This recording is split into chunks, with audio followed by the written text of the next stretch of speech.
Halo para ceroters, gimana? Masih suka nonton layangan putus di TikTok? Yang satu episodenya ada 30 part?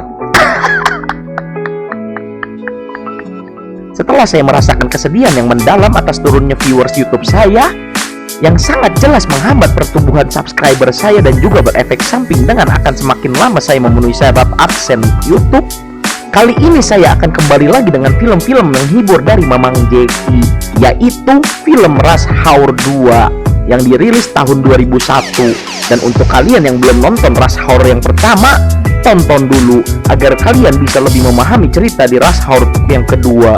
Enggak, itu cuma alasan saya aja biar viewersnya nambah. Tapi seperti biasa, sebelum kita masuk ke filmnya, saya menghimbau untuk kalian semua agar jangan lupa like, comment, share, dan subscribe ke channel kecil saya ini. Agar apa? Jelas, agar channel saya menjadi besar dan bisa dapat AdSense untuk mengganti uang rokok dan kopi selama pengeditan film ini. Dan tanpa banyak basa-basi lagi, kita langsung saja ke filmnya. Film diawali dengan adegan peledakan kantor konsultan Amerika yang berada di Hong Kong, yang dilakukan oleh seorang wanita berambut pendek dan berkacamata.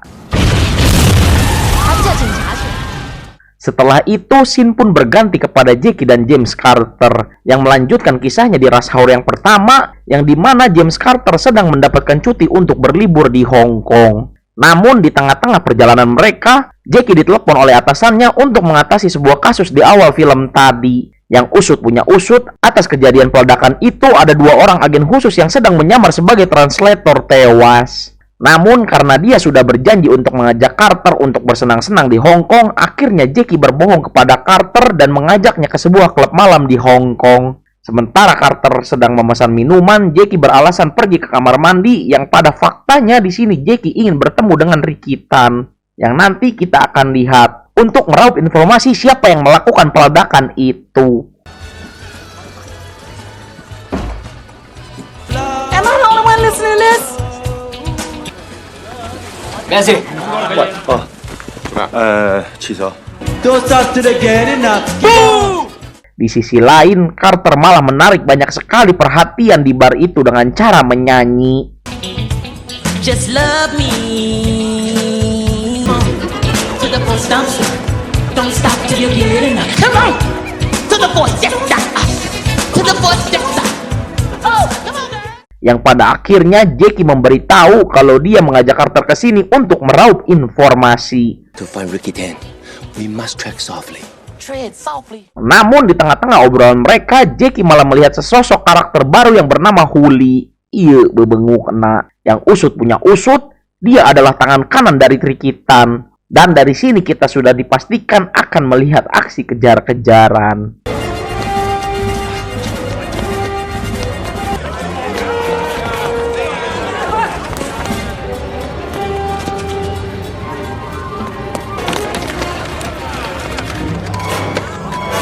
Out of the way, LAPD.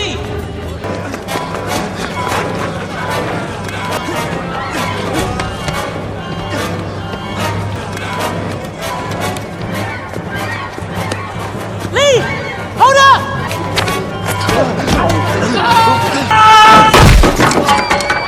Oh, hell no.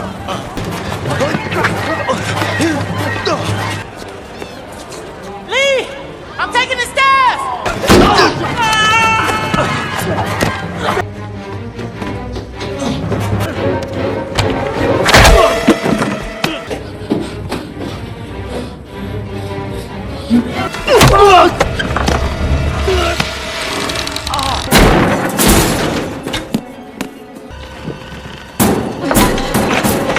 Behind you. Oi! Ah! Who the hell was that? Don't worry. Chinese bamboo is very strong.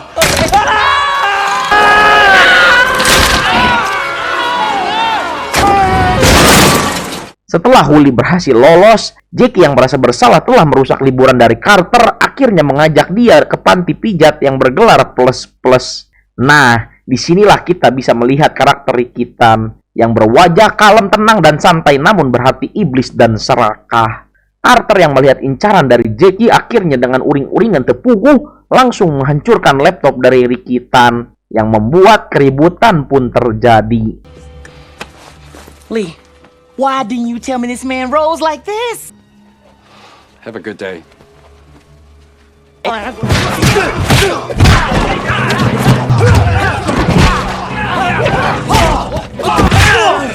Sorry, man. Oh, y'all look alike.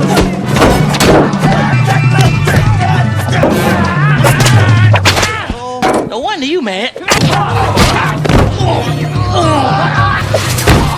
Flip me! What? Flip me! Whoa!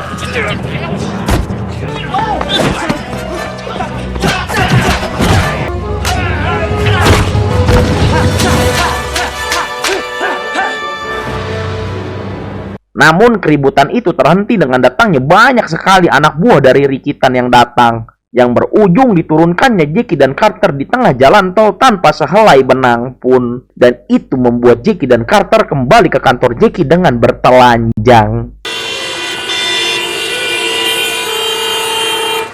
Singkat cerita, setelah memakai baju kembali, Jackie dipanggil oleh atasannya yang bertujuan untuk bertemu dengan agen FBI yang menyelesaikan misi ini. Di sisi lain, Carter pergi untuk berjalan-jalan. Namun ketika dia ingin keluar, Carter melihat seorang wanita yang sama di awal film tadi datang menaruh paket di sana. Dan ketika Jackie sudah selesai berbincang dengan atasannya, dia yang ingin kembali ke ruangannya tiba-tiba...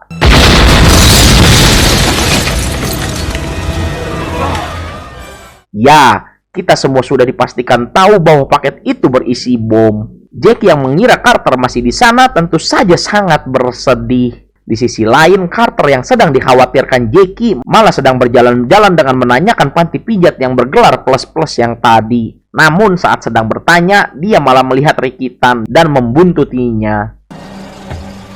Follow that car. Kembali lagi pada Jackie yang sedang bersedih akibat kehilangan partnernya ditelepon oleh atasannya yang memberitahu bahwa Rikitan sedang mengadakan pesta di kapal pesiar. Sekarang kita kembali lagi pada Carter yang sudah sampai di tempat tujuan yang sama dengan Jackie. Dan di sini dia melihat wanita yang bertubuh aduhai sedang sendirian, yang membuat Carter menggodanya. Yang pada faktanya dia bernama Isabella. Dan om-om yang menghampirinya adalah Stephen, pemilik dari kapal mewah ini. Di sisi lain, Jackie sedang menyelinap masuk ke kapal. Dan ketika sudah sampai di kapal, dia berpapasan dengan anak buah Rikitan. Dengan sigap, dia melakukan sedikit kungfu untuk menginterogasinya. Dan disinilah Jackie bertemu Carter kembali. You! Detective, you?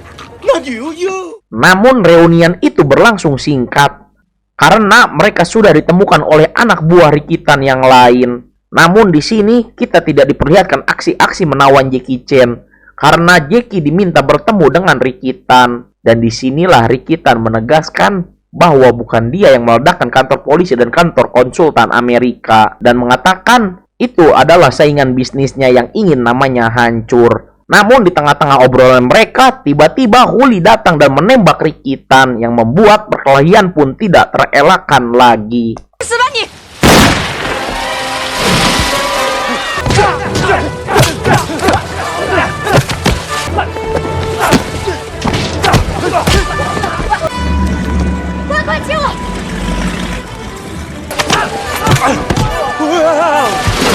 Get down, I'm LAPD. Ass kicking.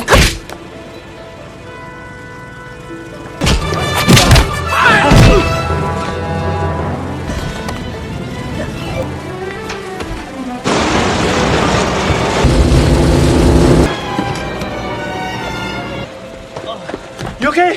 Yeah. Karena kejadian itu, setidaknya ada dua kejadian penting yang terjadi. Yang pertama, Jackie diberhentikan dari tugas ini karena Rikitan adalah satu-satunya kunci agar kasus ini bisa terbongkar. Dan yang kedua, Carter dipulangkan kembali ke Amerika. Singkat cerita, ketika sudah sampai di bandara, Carter yang kecewa dengan Jackie karena menyembunyikan misi aslinya, akhirnya membongkar bahwa Rikitan dahulu adalah partner dari ayahnya Jackie. Namun di sini dia berkhianat kepada ayahnya Jackie, yang membuat ayahnya Jackie terbunuh. Karena cerita itu, Carter akhirnya bisa mengerti dan melanjutkan misinya dengan ala detektif Carter, yang dimana Carter memiliki teori bahwa setiap kejadian kriminal besar pasti melibatkan orang kaya berkulit putih. Dan dia mencurigai Stephen lah dalang di balik semuanya. Karena ketika terjadi penembakan di kapal pesiar, dia terlihat sangat tenang. Yang dimana seharusnya ketika orang kaya mendengar suara tembakan, dia akan berteriak. Screaming like, Singkat cerita, ketika mereka sudah sampai di Amerika, mereka langsung mengawasi pergerakan Stephen. Dan disinilah kita diperlihatkan adegan yang menawan. Tapi yang kali ini benar-benar menawan.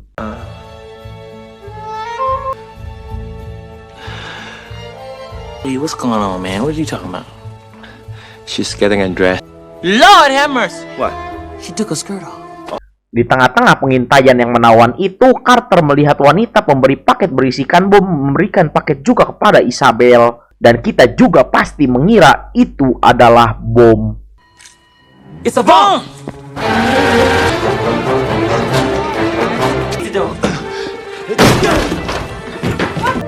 Come on, Lee. Come on! Where? Don't drop it. Come on, this way. Don't trip. Be careful. Namun setelah capek-capek lari dari apartemennya ke apartemen Isabella dan juga melewati anak tangga yang banyak, ternyata isi paket itu adalah uang yang usut punya usut. Uang itu adalah uang palsu hasil cetakan dari Ricky Tan. Dan disinilah Isabella mengaku bahwa dia adalah agen khusus Amerika yang ingin membongkar kebusukan dari Ricky Tan yang bekerja sama dengan Stephen dalam pengedaran uang palsu dan meminta Jackie dan Carter membantunya dengan sedikit godaan. The real question is, where are the plates? Do me a favor. Can you find out where Julie's keeping the plates? Sampai di sini, saya dibuat tidak percaya dengan gelagat wanita ini. Dan saya juga yakin jika kalian menonton film aslinya, sebagian dari kalian juga akan menaruh rasa curiga sama seperti saya. Singkat cerita, Jackie dan Carter mencari informasi kepada sepupunya Carter, yang pada faktanya dia adalah seorang yang menyediakan tempat judi berkedok makanan Cina. Setelah berhasil mendapatkan informasi yang cukup, Jackie dan Carter pergi ke sebuah hotel dan mencari orang yang bernama Zing. Namun di sana orang yang Carter tanyakan adalah orang yang bernama Zing itu, yang membuat dia lari. Yang rupanya di sana juga ada Julie dan juga Isabella yang ingin mengirim sesuatu, dan berakhir dengan dibuat pingsannya Jackie oleh Isabella. Setelah Jackie bangun dari tidur siangnya yang dibantu oleh pukulan seorang wanita, di sana kita diperlihatkan kondisi Jackie dan Carter yang sudah terikat dalam kontainer bersama patung-patung. Dan ketika Jackie ingin melepaskan ikatannya, dia tidak sengaja menjatuhkan satu patung yang rupanya berisikan uang-uang palsu. What are you doing? I'm taking this for evidence. Ketika kontainer itu berhenti, tentu saja kita juga akan diperlihatkan aksi-aksi Jackie dan Carter yang ingin lari dari sekapan itu. I'll tell you what happened.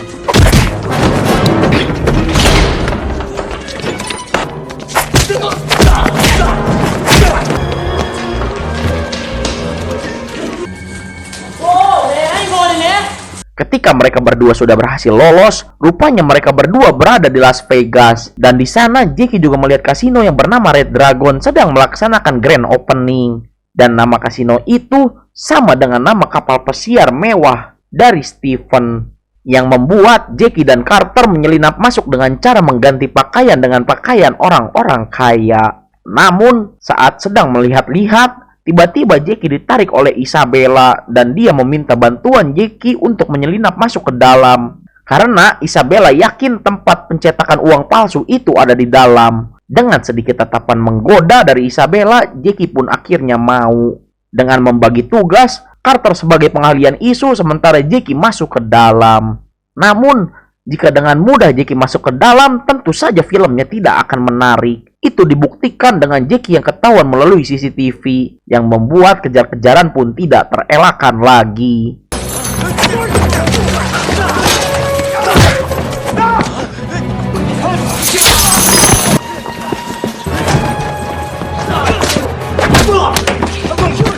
Setelah Jackie berhasil tertangkap oleh Julie, dia dipaksa untuk menahan bom di mulutnya, yang kalau tombol remote yang dipegang Julie ditekan, itu bisa merontokkan 32 gigi Jackie berserta otak-otaknya. Sementara 32 gigi Jackie berserta otak-otaknya sedang terancam, di sini Carter yang awalnya hanya bertugas mengalihkan isu, malah keasikan berjudi karena dia sedang menang terus. Kembali lagi pada Jackie. Di sana Ricky Tan menyerahkan Jackie kepada Huli dan menyuruh menyingkirkan Carter. Sementara dia akan menghentikan Steven yang ingin mencuri cetakan uang palsu milik Ricky Tan. Namun, kalau Jackie mati dengan mudah, itu nggak akan seru. Dan omongan saya dibuktikan dengan Isabella yang menyelamatkan Jackie. Dan di sini saya baru percaya bahwa Isabella beneran orang baik.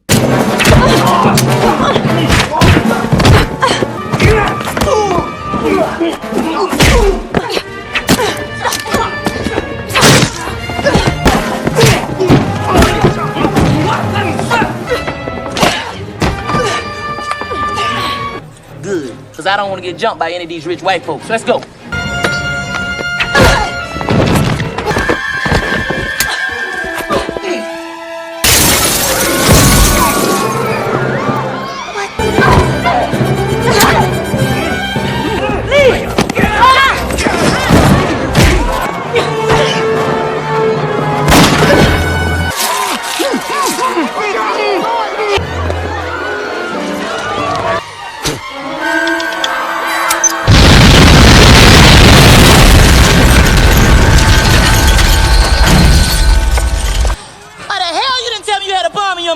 I did! No, you didn't. I said, Bring it on! What's wrong with you, woman?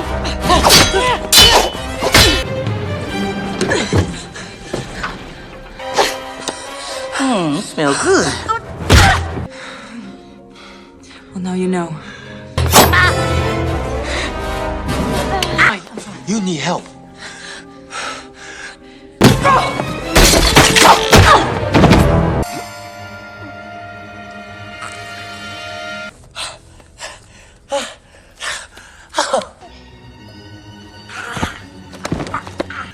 But you one crazy ass bitch.